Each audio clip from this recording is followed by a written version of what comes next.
나는 32사단 훈련소로 배정을 받아서 힘든 훈련소 생활을 하고 있었어. 제식부터 시작해서 사격, 수류탄 투척 훈련, 주간 행군, 각계 전투와 수경을 마치고 마지막으로 남은 야간 행군을 남겨두고 있었지. 주간 행군을 사단 주위를 둘러싼 산 20km를 뛰다시피 했기 때문에 야간 행군도 조금 두려워졌고, 난 12월 군번이라서 잠도 안 자고 추운 겨울에 그렇게 40km나 걷는다니 시작도 하기 전에 정말 뭐 같단 생각만 들더라고. 그렇게 수경을 마치고 다음날 행군 준비를 했고, 당시 날씨는 매우 흐렸고 좀 어둑어둑해질 무렵이었지. 출발 전에 오침을 해서 다들 비몽사몽의 어질어질한 기운이 전 부대에 감돌았지만 결국 걷기 시작했어. 그 전에 우리 신병교육대는 13생활관까지 있었는데 비만 소대라고 해서 좀 뚱뚱한 사람들만, 돼지들만 그렇게 모아놓은 곳이었어. 난 그 옆쪽 12생활관이었지. 행군 대열은 양길 끝에 붙어서 11자로 중간중간 조교들이 끼어 같이 동행을 했어. 맨 뒤에는 이것저것을 실은 트럭 한 대와 만약의 사태를 대비한 구급차가 같이 따라왔지. 13생활관 돼지들이 뒤처지기 때문에 항상 대열 맨 앞에 세웠고 13부터 12, 11, 10생활관 이렇게 숫자 역순으로 각각의 생활관이 출발을 했지. 출발해서 변환점 돌 때까지는 기억이 또렷해. 아직은 체력적으로 여유가 있었으니까. 가면서 나누어진 건빵을 몰래 하나씩 까먹으며 앞뒤 전우들이랑 조교들 몰래 떠들기도 했지. 군생활 처음으로 사단 밖을 벗어나 한적한 시골길을 지나서 도시 외곽 쪽을 걸어가며 이런저런 풍경을 보니까 마치 소풍 가는 기분이 들더라고. 간부들도 아직 시간적으로 여유가 있다고 생각을 했는지 칼같이 쉬는 시간도 주고, 그때마다 앉아서 그대로 푹신한 군장에 뒤로 기대 전우들이랑 마스타도 까먹었지. 반환점에 도착하기 1시간 전까진 무난했던 것 같아. 반환점에 도착할 쯤 슬슬 다리가 아파오고 피곤했는데 도착하자마자 받은 크림빵과 사발면을 먹고 피로가 싹 가시더라고. 그렇게 1시간 정도 쉬니까 다시 할만하겠다는 생각이 들었고, 이제 다시 돌아서 부대 쪽을 향해 출발을 했어. 근데 돌아올 때는 대열이 조금 달랐어. 13생활관이 선두에 서고 숫자 순서대로 1, 2, 3 그렇게 12까지 이렇게 우리 생활관이 맨 뒤로 배치가 되었지. 맨 뒤에 있긴 했지만 여전히 조교들이 사이사이 껴있고 트럭과 구급차가 뒤에서 따라오니까 무섭다는 기분은 전혀 들지 않았어. 다만 조금 늦게 들어가겠구나 싶었지. 걷다 보니까 간부들이 모여서 이야기하는 걸 들었는데 부대까지는 한 10km 정도까지 남은 것 같고 시간은 아마 한 2-3시 정도였던 것 같아. 사실 정확히 기억이 안 나는 게 몸이 10시에 취침하고 6시 반에 기상하는 것에 완전히 적응된 상태였거든. 거기다가 겨울이라서 내복에 깔깔이를 안쪽에 입었는데 걷다 보면 더워 죽을 것 같고 쉬다 보면 땀이 식어서 추워 죽을 것 같은 그런 상황들이 반복되니까 너무 피곤하고 지쳐버리는 거야. 수통에 물도 얼마 안 남아서 목이 타는 최악의 상황이기 때문에 앞뒤 전우들과 떠들던 소리도 어느새 잠잠해지고 그냥 몽롱한 상태로 걷기만 했어. 정말 그땐 누군가 거대한 칼로 내 허리를 잘라서 두 동강 내도 내 다리는 계속 앞으로 걸어갈 것 같단 그런 생각을 하며 걸었지. 걷다 보니까 행군 코스 중 산골짜기로 들어가는 코스가 있었어. 정말 칠흑같이 어두운 산속에서 기역자형 랜턴만 켜놓은 상태로 부스럭대는 낙엽들을 밟으며 안쪽으로 들어갔지. 트럭과 구급차는 들어갈 수 없는 길이라서 출구로 돌아가서 우리를 기다리고 있었어. 그렇게 맨 뒤쪽 행렬에서 쏟아지는 잠과 피로와 싸워가며 전우의 뒤통수만 바라보며 정신없이 걷고 있는데 뒤쪽에서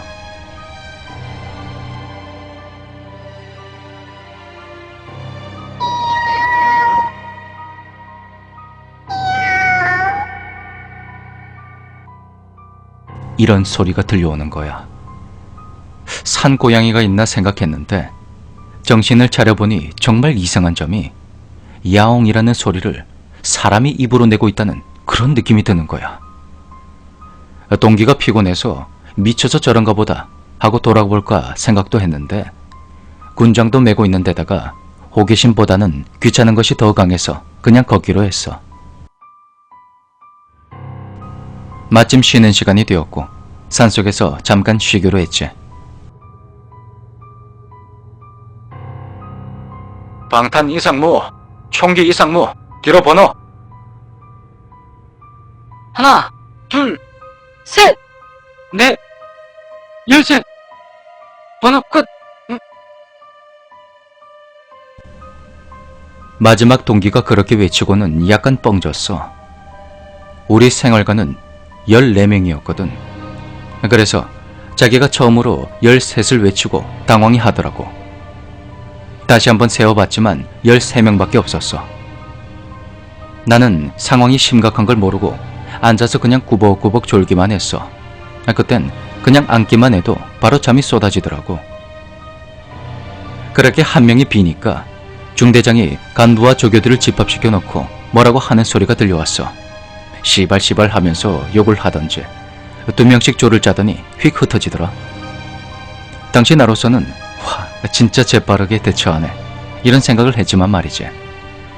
그때 저 멀리서 조교인지 누군지가 부는 호루라기 소리가 들려오고 정말 신기하게도 10분 만에 잃어버린 그 한 명, 바로 부산대 수학과 형을 찾아서 돌아오는 거야. 어두워서 자세히는 못 봤지만 그 듬직하던 형이 울면서 들어왔던 것 같아. 그러더니 지금부터는 코스를 즉시 변경해서 직선거리로 쉬지 않고 바로 부대로 간다고 했어. 다들 속으로 좋아하며 걷기 시작했지. 도착하니까 군악대들이 나와서 환영도 해주고 40km 야간 행군 작전 성공을 축하합니다. 그렇게 써진 네온사인이 환하게 우리를 맞이해 주었지. 우리는 생활관으로 돌아와서 발에 잡힌 물집들과 땀에 쩔어있는 내복을 영광으로 섬으며 온수 샤워를 하고 꿀잠에 들었어. 진짜 꿈도 안 꾸고 푹 잔 것 같아. 다음날은 정상 취침 시간보다 1시간을 더 자고 훈련도 거의 다 마쳐서 생활관에서 소나기나 쓰고 쉬면서 이것저것 작성하는 시간을 보냈지. 그리고 행정실에서는 그 부산대 수학과 형을 계속 방송으로 불렀어.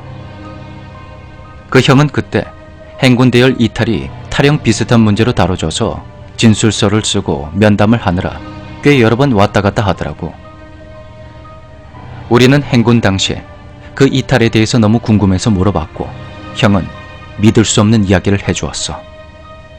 다음은 그 형이 생활관에 왔다 갔다 할 때마다 우리에게 해줬던 이야기야. 그 형도 그 산골짜기를 들어서서 졸음과 싸우며 몽롱한 상태로 앞사람 뒤통수만 보고 걷고 있었대. 그런데 그 소리, 그 고양이 소리에 나랑 같은 느낌을 받았다는 거야. 사람이 아니 무언가가 입으로 내는 소리란 걸 알았던 거지. 그때 왜 조교가 없었는지 모르겠지만 대열 맨 뒤에서 따라오던 형은 호기심을 이기지 못하고 멈추어 섰고 뒤돌아서 두리번거리기 시작했지. 뒤에는 깊은 산속에 집어삼킬 듯한 어둠밖에 없었지만 말이야. 그리고 다시 앞을 향해 5분쯤을 걸었을까. 앞사람이 오르막길로 올라가기 시작했다. 정상적인 길이 아니라서 좀 이상하긴 했다지만 탈진 일보 직전이라 그런 상태라 그냥 무작정 앞사람만 보고 올라갔다더군. 그렇게 산 중턱쯤 올라가니까 갑자기 앞사람이 앉아서 군장에 기대어 쉬더래. 그래서 형도 같이 옆에 퍼질러 앉아 졸기 시작했대. 온몸이 피곤해서 잠이 솔솔 오려던 찰나 옆 사람이 정말 이상한 이야기로 말을 걸어 오더라는 거야. 진짜 이상하고 말도 안 되는 이야기였는데 과자로 만든 의자가 있었으면 좋겠다. 뭐 이런 종류의 개소리를 계속 하길래 형은 대충 대꾸를 했대.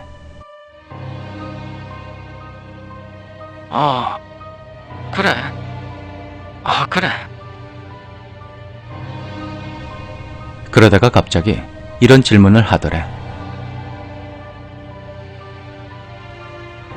야, 여기서 자면 얼어 죽겠지? 존나 춥다, 시밤. 그렇게 몇 분간 정적이 흘렀고 쏟아지던 졸음이 가시며 엄청난 추위와 공포가 엄습해오며 잠에서 깨게 됐대. 사실 한 달 동안 같이 훈련받은 생활관 동기들은 모를 수가 없거든. 그래서 옆에서 대화를 나누던 사람이 대체 누군지, 또 마지막 건넨 질문은 무슨 뜻으로 생각이 나며 옆을 휙 돌아봤대.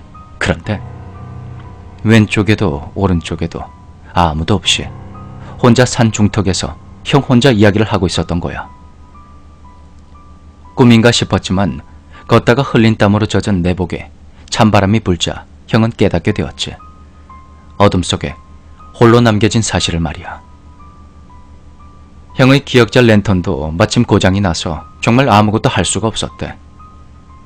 아무것도 보이지 않는 어둠 속에서 형은 패닉 상태로 굳어서 덜덜 떨다가 기독교 행사에서 준 선물 보따리에 조그마한 호루라기가 있다는 게 겨우 생각이 났대. 그래서 그걸 미친 듯이 계속 불면서 기다렸는데 신기하게도 조교는 그 근처에 있었어. 근데 느낌이 뭔가 이미 이런 일을 겪어봤다는 태도였다는 거야. 형은 가면서 조교들끼리 얘기하는 걸 들었는데, 씨발, 이게 도대체 몇 번째냐? 그러게 말입니다. 딱 이 지점이지 말입니다. 대충 그런 얘기를 하는 조교들을 따라 다시 대열에 들어갔대.